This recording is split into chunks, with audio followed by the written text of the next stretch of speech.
Doing awesome. Yeah. This You're doing is well in this COVID Corbin environment? yeah, I don't know. I'm mostly just I'm working from home these days. So, you know, So you like that? it's yeah, rolling like that. So it's been good. Are are you how are things COVID wise in your world? So yeah, out in Sentani, Papua, they are doing COVID things like you would in the US. Everybody wears masks in general, hand washing stations, and actually, in some strange ways, some things are more functional here than they were in Salem. Hmm. So like to go to the bank, they've set up a hand washing station outside and everybody was like washing their hands. Someone has a thermo just to go to the bank. And it's like, I don't feel like we were that organized when I left the US. It's interesting that they have that here to go to the bank. Wow. Have they had have they had many cases there Oh yeah, or they've had some cases here. In fact, our case number got a little bit too high, and I couldn't tell you specifically what it was. But their response was, okay, after 5 o'clock, all the shops just need to close. So yeah, they're taking it pretty seriously. as if after 5 o'clock, like like at 5:01, the virus goes nuts, right? Like that's the thing that just cracks me up about the whole thing is the arbitrary. I don't know. Now I'm complaining about stuff that I shouldn't complain about, or it's not a complaining. It's just observations, right? It's like 6 feet apart. What happens if you're 5 feet 11 inches? Well, no, then you're going to get zapped with it, right? And Whoa, whoa. but 6 foot, and if 50 people, like if you have 51, man, you're gone. So I mean, it all makes sense. I'm glad I'm not in charge of making those kinds of procedures because I don't know. It's like it seems either all in or all out, Yeah.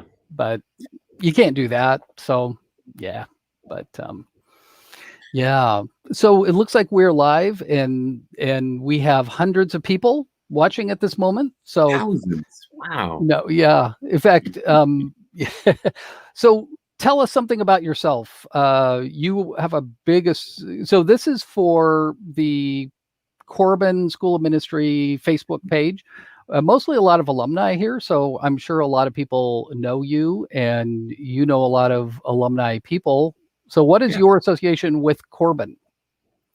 So I got my bachelor's from Corbin. I graduated in 2007.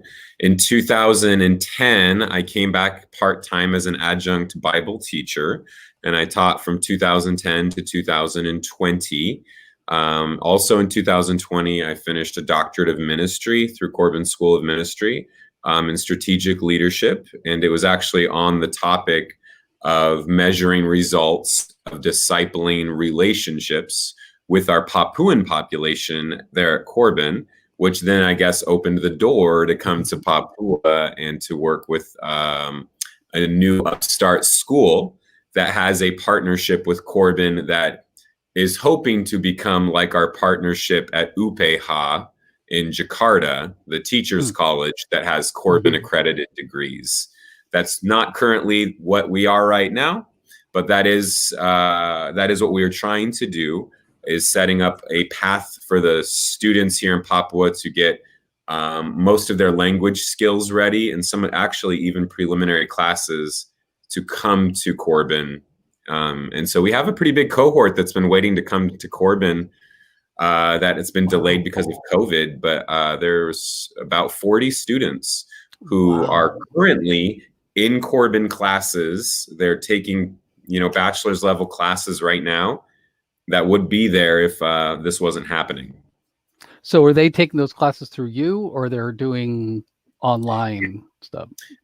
So they are taking one class locally with me, one class locally with another Corbin adjunct, who's kind of our chief academic advisor here. Her name is Dr. Andrea Stout. And then they have disparate Corbin online courses. Okay. So how has it been living over there? That's like a huge move to a whole another continent, a whole language, culture. So you've been there a couple months now, like 3 months? Is that right? Uh, no, I believe I've only been here Or 2 months just two so months? far. Okay. Yeah. Mhm. So that, Yeah, man, that's got to be some culture shock, or not shock, but at least something good, right? I mean, how has it been? it's been really good. I have a family of 3 kids, and of course, my wife Angie. And so I have 2 middle school age kids and a fifth grader.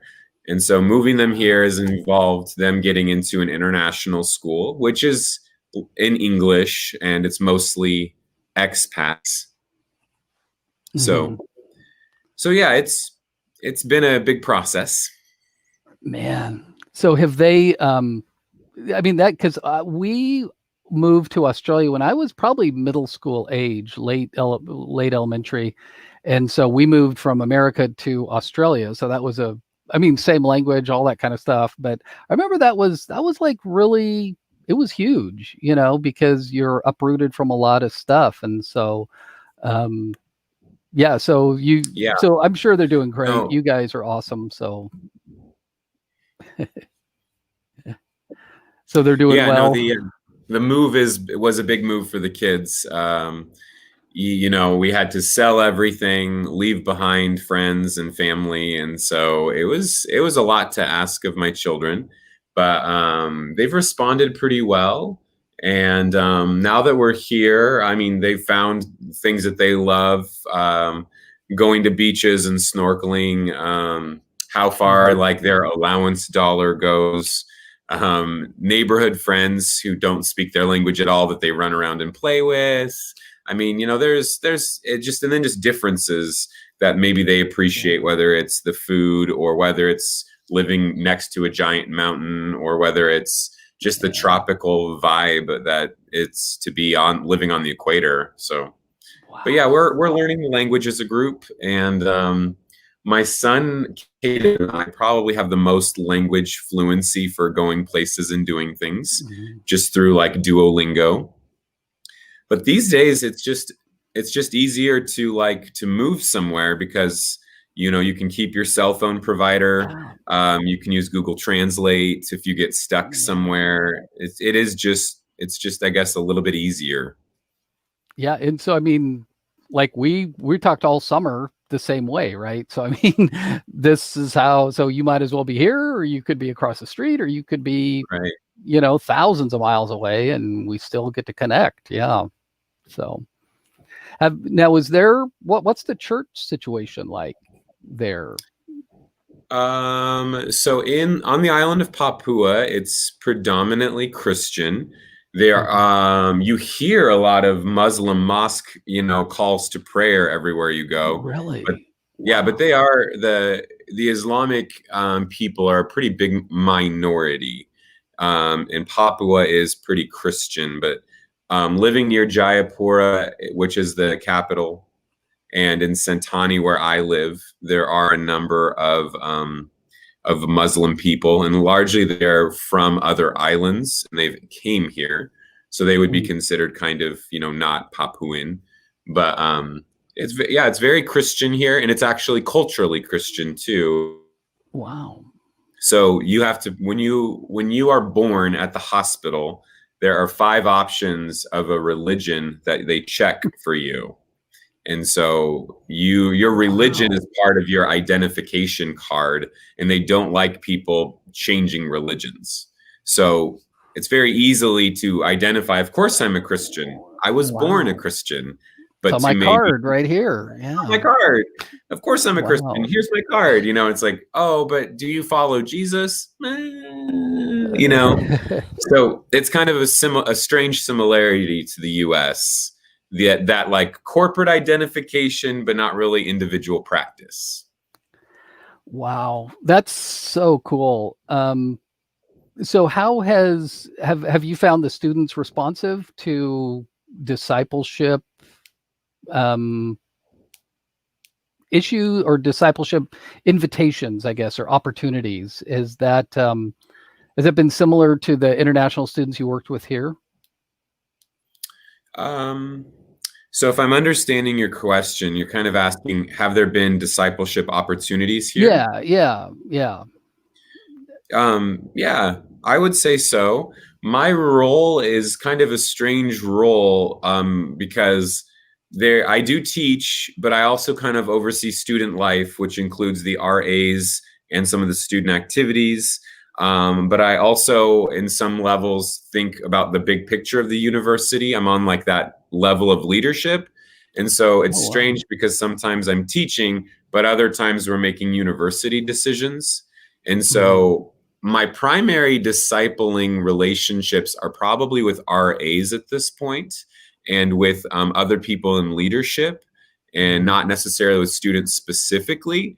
But I am starting to get to know some of the students and kind of have those kind of, I guess I would say, while it doesn't have the intentionality or intensity of what I would call discipling relationships, I definitely have discipling moments with students.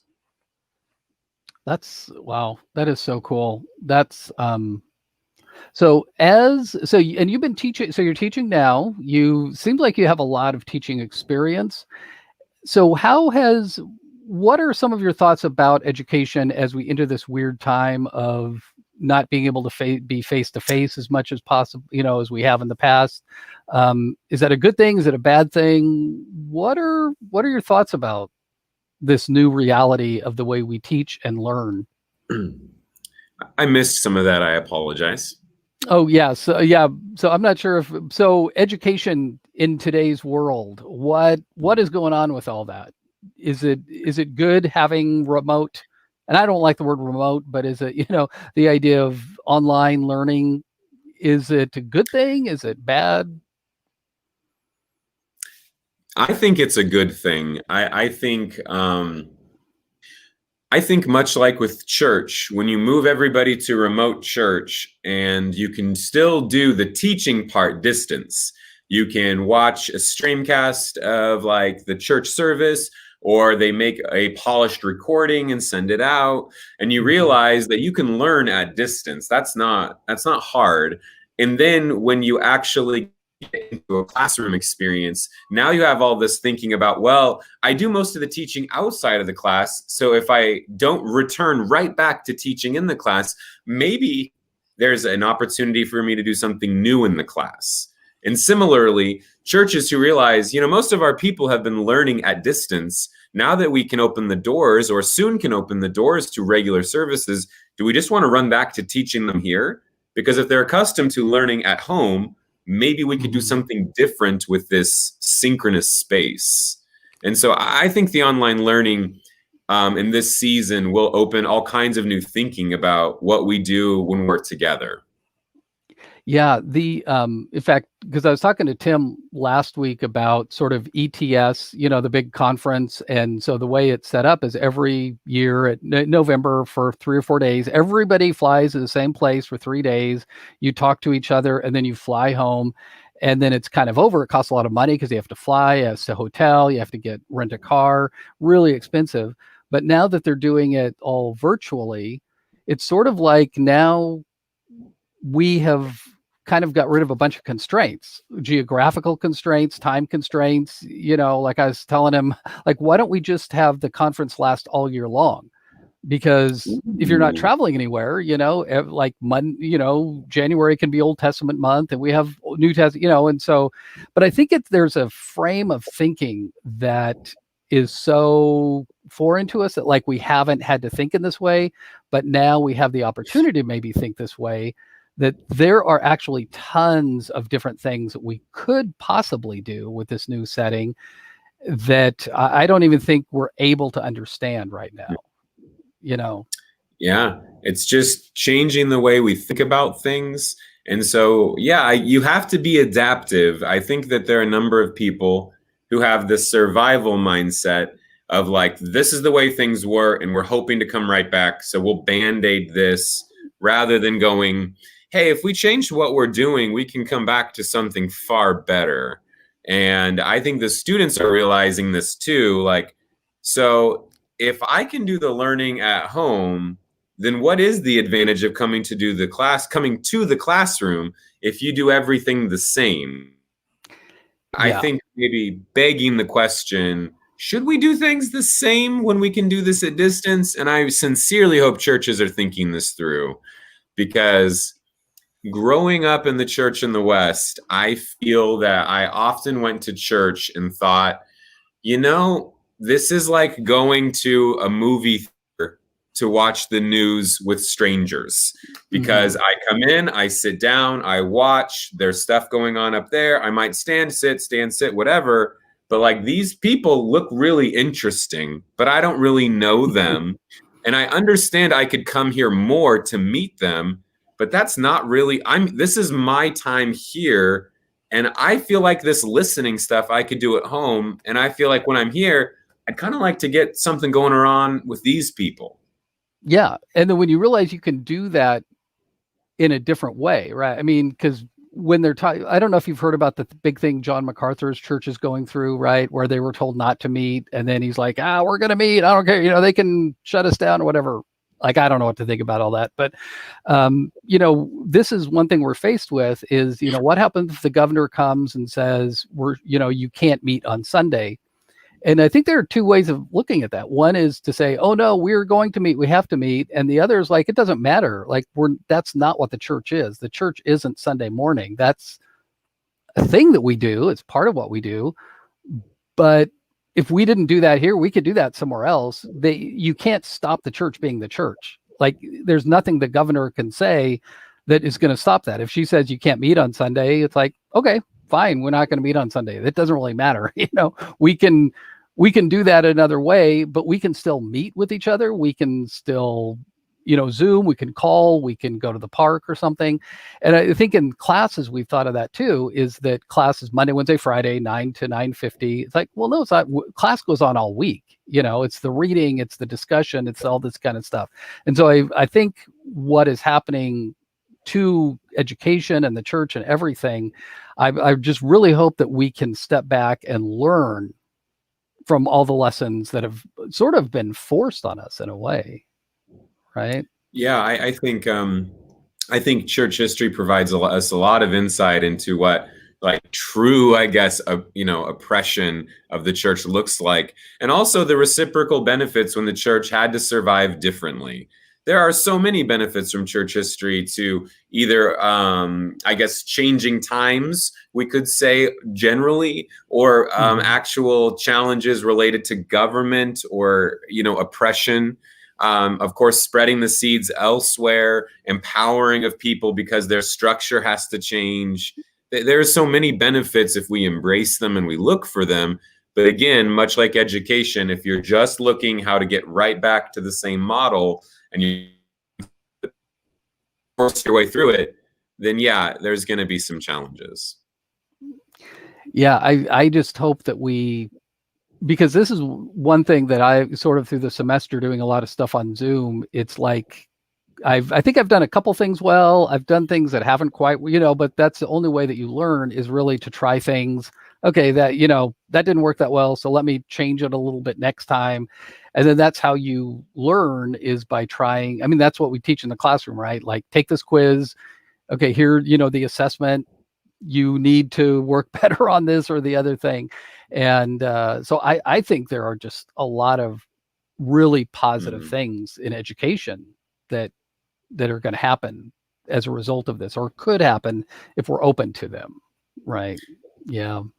Yeah, I think that this COVID season, some churches could have really leaned into, nobody likes the Zoom church service. Some people like the recordings. We'll keep the recordings going. But basically, if we're down to family units in some areas, why don't we see if we can target the husbands, the wives, the parents, to see if we can train and empower them to do family Bible studies, family devotions, 5-minute things where we're telling them you should be the spiritual heads of your families. And to families who are already doing that, that's great. They're weathering the storm fine. But to most families where maybe that's not a normal rhythm, you could have empowered people to greater levels of like advocacy and leadership and like influencing other people just by thinking in a model differently.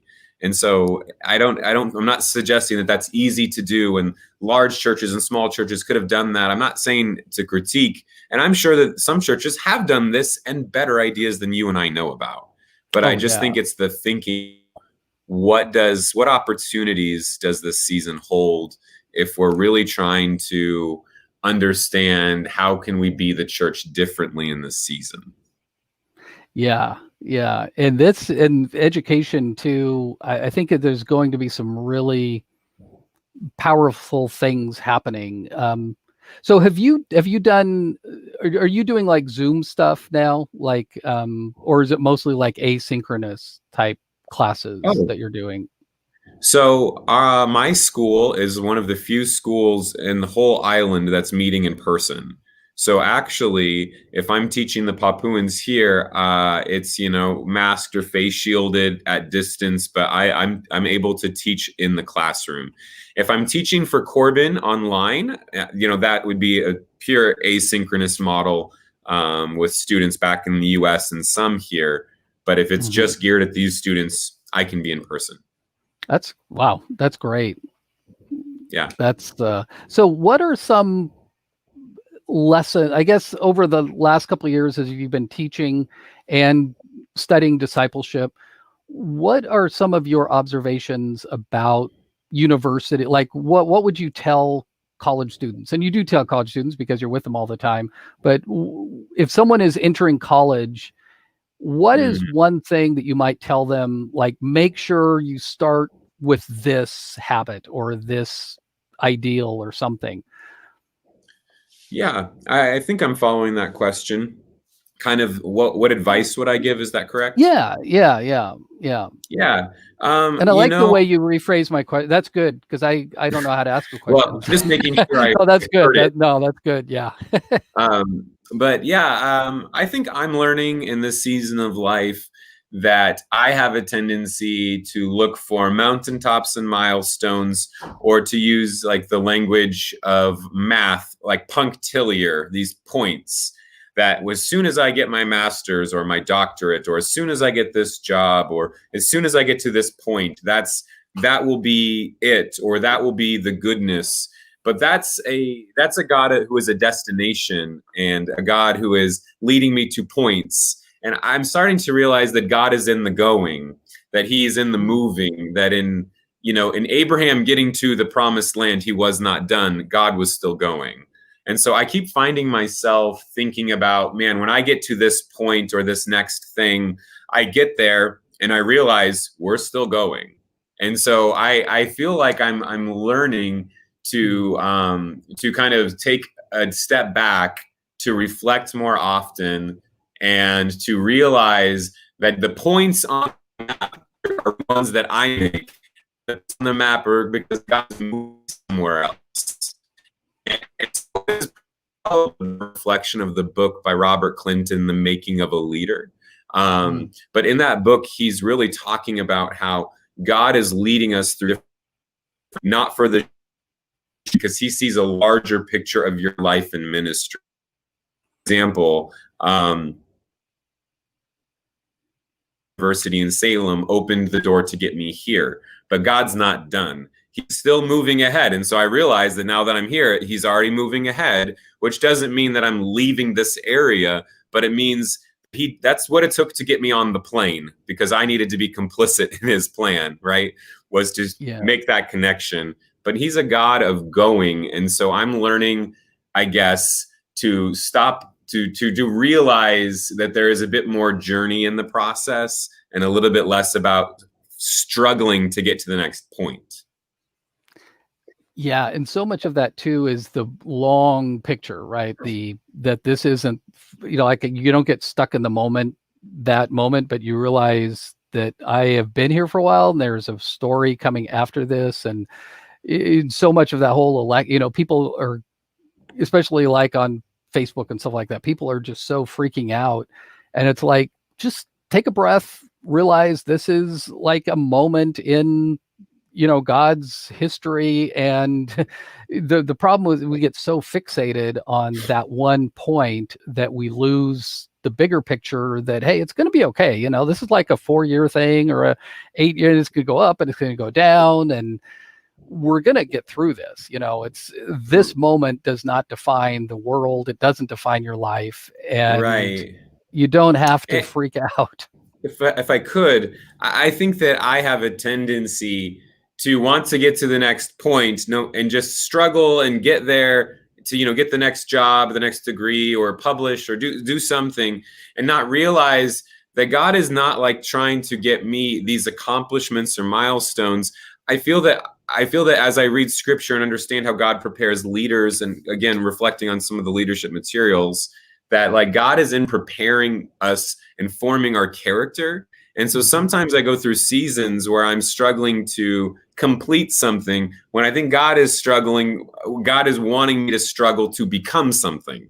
And that's really interesting how I'm struggling to do something and, be recognized for achievement. And God's like, well, I feel like I really wanted you to learn humility in this season. And so there's these crashing points when you realize that your purposes and God's purposes are just sometimes not the same.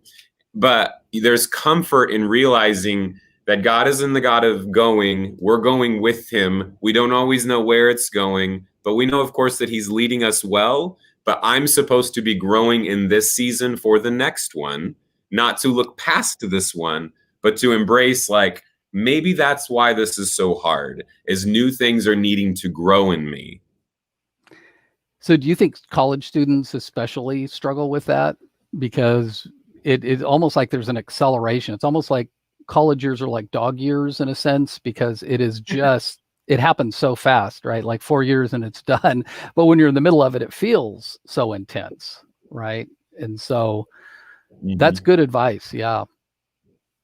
Well, I think I got through my college years and, landed, into pastoral ministry for 10 years or into part-time teaching at Corbin. And I just realized, that God had taken me through some really challenging seasons to form me. And I start kind of, I guess, recognizing this pattern that, like, while I don't know what's next, what's happening now is forming me for what's next. And so I guess sometimes in students, I see them having that same destination mindset, looking for the job, and maybe not realizing there are active processes happening in your life right now that are forming you for what's next. And you might be wrong about what's next. So just be in the forming right now. Yeah, that's so good. And don't be too worried about what's coming up. But if you can, because one thing we talked about in one of my theology classes was, leadership, male, female, all that kind of stuff. And one of the things I realized is how corporate our churches are in America, that we think of the pastor as sort of the CEO of the church, whereas in reality, leadership happens every level, right? And if you're concerned about a title, you might need to think about your model of leadership, because leadership in many ways is just ministering to people, loving people, just do it. It's Simon Sinek, the author, said, there are leaders and then there are those who lead. In other words, there are people who are elected or hired as a leader, but then there's a lot of people who just sort of influence people, right? I mean, they don't have a title, they don't have an official position, they just are good, hopefully good influences, right, rather than bad influences. And that so much of leadership is just learning how to walk those steps with integrity, right? And yeah, and if I could, something that I've been realizing when I talk to people who have what's called convergence, where all their life, work, and experiences come together in kind of a uniquely shaped ministry, usually something you get to later in life. I remember doing some leadership interviews as part of my doctorate of ministry, and there was a few individuals who I felt like really fit the bill of convergence, and a theme for them was like, you know what, if you were to go back to, or if you were to 20 or 25 or even 30, from those points, I could not have seen where I got to. Number one, of course, I did not see it. But number two, if you told me what to shoot for, I could never have gotten here. The only way to get here was by just doing what was next. So for all of the like, fill out your educational path, for all that, like, you know, visioning, I'm big into thinking in the future and visioning and planning. But the reality is, it seems that God is going to weave together unique experiences and education and even trauma to get us to a place where all of these things are useful for his kingdom. And what I found is nobody ever saw that position or that opportunity coming. And all of them are saying, you know, the only way I could have got here was by following this one step at a time kind of a thing. And there was no way, if I would go back to a younger me, I could have picked the right, even if I knew the job, I could not have got the right experience or careers to get here, because it just, there's not a straight line to it. And a lot of those things too, we would have avoided them if we could, right? We would, if you saw it coming, it's like, I don't want to be a part of that. You know, have you seen the movie Arrival? Oh yeah. The one where the space stuff, you know, and the whole question that asked that, if you knew something really horrible was going to happen, but you like had to choose it, right? Because you knew that, you know, you're divorced, kid's going to die, all that kind of stuff. But spoiler that path alert. Made you, spoiler alert. Would you say, yes, I'm going to step into this anyway? And I think that's one of the most amazing spiritual questions. You know, it's like, because this is it. It's like, okay, God, I'm willing to do this. And I don't like how it's going to even end, but I am willing to take that step. That's huge.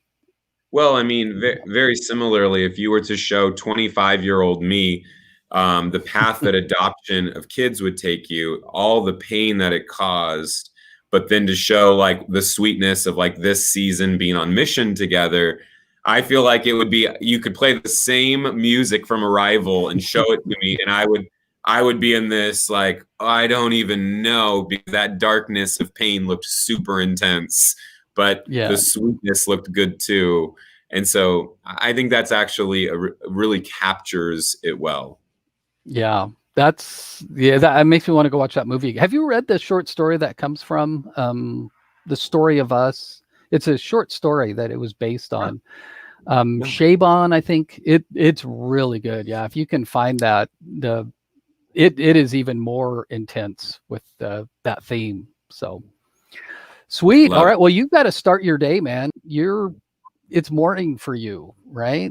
Yeah, it's 7:30 in the morning. I got a leadership meeting with some of the people from the school at 8, and on we go. Building program in one direction, and the other direction trying to build student life, build spiritual formation elements.